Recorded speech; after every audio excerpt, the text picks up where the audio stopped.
This is the A1F e-bike by DYU. It's lightweight, compact, foldable, and portable. But who's it good for? How well is it built? How does it perform? And most importantly, is it worth the money that they're asking for it? Well, these are the questions that we're going to answer today, so be sure to stick around.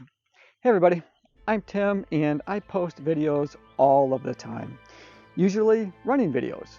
But I like to post a lot of other videos as well, including training, recovery, tech, and gear reviews like this one. So if you're into that kind of thing, consider subscribing to the channel. And don't forget to click the notification bell so you'll be notified each time that I upload new content. Now, before I get into it too far, I do want to get a disclosure out of the way. The A1F e-bike by DYU, it was sent to me for the purpose of review. However, no one's paying me to make the video. No one's telling me what to say or what not to say.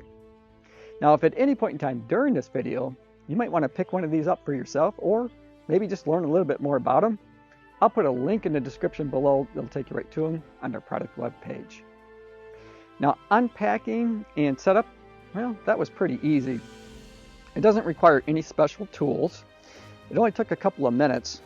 It took a little bit longer just getting all of the foam and zip ties and so on off of all of the parts than it did to actually assemble it. About 99% of the assembly is already done for you. All I really needed to do was to install the handlebars and the pedals. It doesn't require any special tools or equipment, and the tools that you do need, they send with the e-bike. So I really appreciate that, because nothing's a little bit more frustrating, or can be more frustrating, than if you buy a new product or you're excited about something and you go to put it together and you have to go buy some special tools. Well, you don't need to do that because DYU took care of all of that for you. Once you've got the handlebars installed and the pedals on, before you take it for a ride, there's a couple things that you do need to do. The first thing you're going to want to do is to adjust the height of the handlebars. There's a quick release here that makes that super simple to do, so it's very accommodating for all different size riders, as well as adjust the height of the seat to accommodate yourself as well. You're also going to need to put some air in the tires, or at least to check the tire pressure, because that's going to be important. And you're going to need to charge the battery.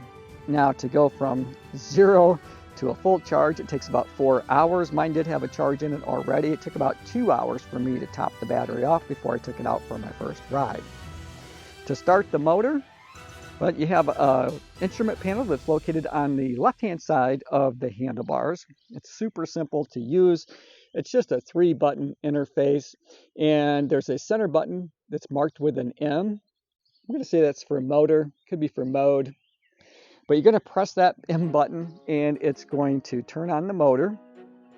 You're going to have 3 different options for pedal assist. I like the fact that you've got some choices here, so it's not all or nothing. Depending on how much effort you want to put into your ride, you can choose from low, medium, or high. Now, you don't have to use the pedal assist. You don't have to pedal at all. You can just use the throttle to get around town if you like to do that, and that's kind of my preferred method, because this bike is the alternative to an electric scooter. It just offers a lot more advantages. Number one, it has a seat, so it's a lot more comfortable than standing up on an electric scooter, especially if you're going to be going for any length of time. So this is a commuter vehicle. I think it's perfect for riding around town, maybe going and running a few errands, picking up something from the store. I think it's great for a college student.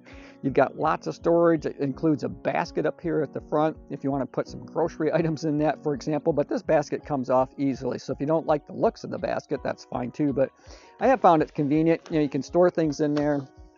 I've got my helmet in there right now just as a place to keep it.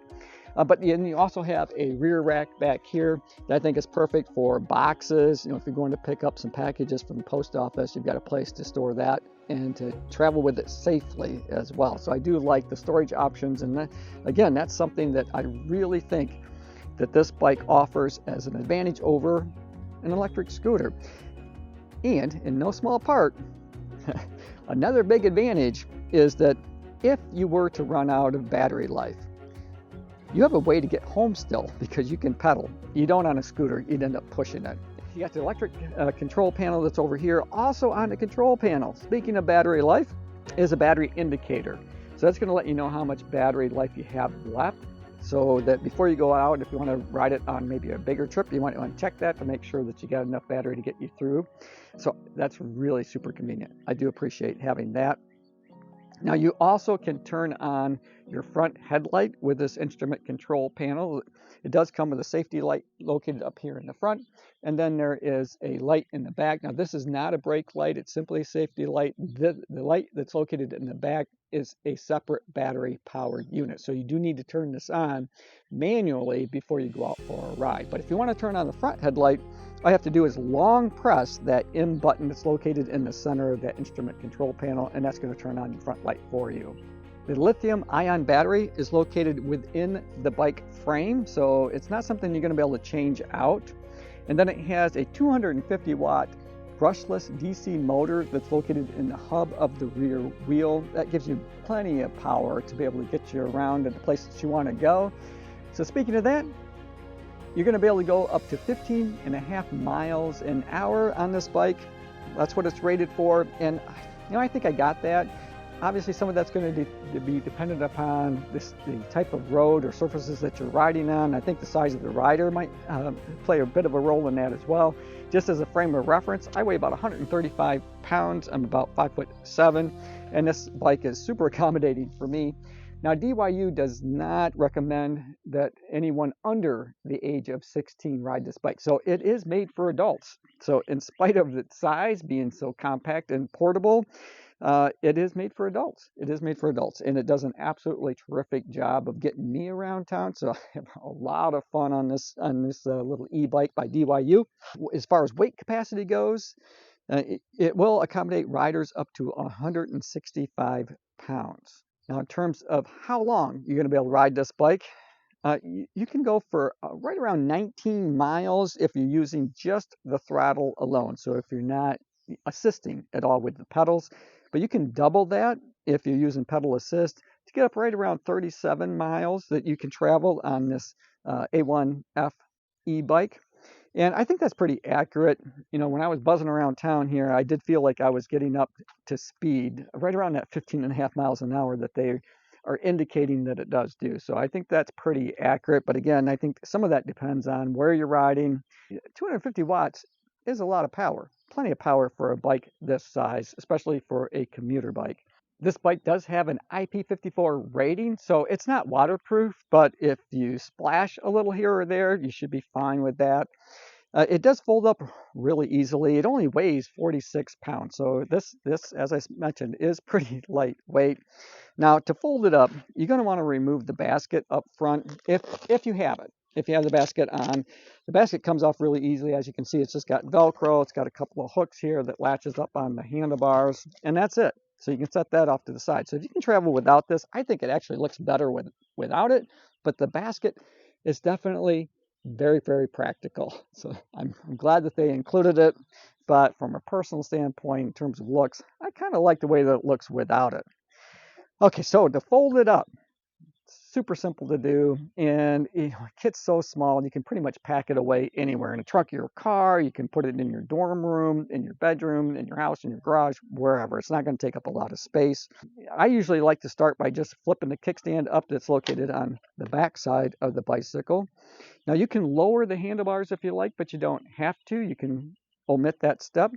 To lower the handlebars, it has a safety latch here, and you can see that this is located in red for that switch there, the quick release switch, and you can just lower this down to the ground. I like to kind of get it all the way out of the way. Now, I do like to lower the seat down as well, but you can leave the seat up a little ways if you want to use that as a handle, and you can see how it lowers down. I'm going to leave it just about there to give me a little bit of something to hang on to. And you can see as I lower it down that the post that the seat sets on, now that lowers down as well. So if you're a smaller rider, that's just something to consider, that if you have the seat all the way lowered down, and I think part of the reason that you're going to want to be a little bit older or taller to ride this bike is with this all the way lower down, I think there's a potential to be caught on something. right? So definitely, you know, it's fine in the lower position if you're going to fold it up, but I would have it at least raised up so that that wasn't sticking down, just to give you a little bit more clearance. Now, the clearance on the pedals is a little less than 5 inches. I think it's about 4.75 inches for the clearance of the pedals. The pedals do fold as well. Super simple to do. Just push them in a little bit and then pull them up, and then they fold up. And then all we need to do is to break the bike down in the center. It's well hinged. It's very well made. You know, this bike is made of iron, so it is sturdy. It's got terrific welds up here on all of the different joints. The quick release latches are sturdy, and they do a good job holding this bike together. It has a safety latch here, so let's flip that up. And then all we have to do is just unlatch it. And from there, all we're going to do is fold it in half.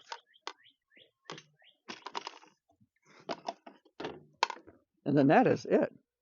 Now you can store this away. As you can see, it's pretty compact. And then put it back together. Again, it only takes a second to do that. Do the latches.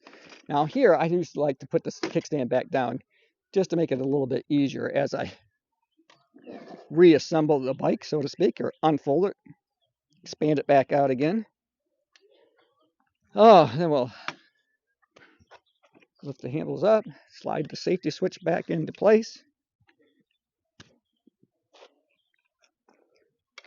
Pull our pedals back out. That's it. We're good to go.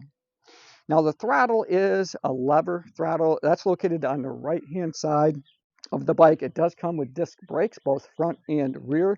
That offers a lot of stopping powers. I like the mud guards that are on here as well. I did take this out on some gravel. It performed really well. There were you know, a few mud puddles here or there, and it kept that mud from slinging up onto my back. So I was just, you know, was able to stay clean and dry throughout my ride, which just made that much more enjoyable. So I think DYU did an excellent job with giving you an alternative to an electric scooter. It offers so many more advantages. I love the fact that it has a seat to make your commute that much more comfortable. It's got storage options, both front and in back, so that you've got plenty of places to carry your things to help keep you safe, so you're not fumbling around trying to hold on to something and still navigate through your city streets. And probably best of all, it has pedals. So if you happen to run out of battery life, you're not stranded. You can get your way home. Is it worth the money that they're asking for it? I think so. Absolutely. Now this retails for $549 US, but right now they're running a sale, so you can pick it up for $399 US. I think that that is a bargain. And for anybody that's looking for a commuter vehicle that wants something that's super affordable, it's lightweight, doesn't take up any room, and offers a great alternative to a scooter, I think the A1F is a no-brainer. All right, you guys. Hey, thanks for making it to the end of the video. I hope you enjoyed it. I enjoyed making it for you. As always, run tall, run strong, be kind to one another. Thanks for watching, and I'll see you tomorrow.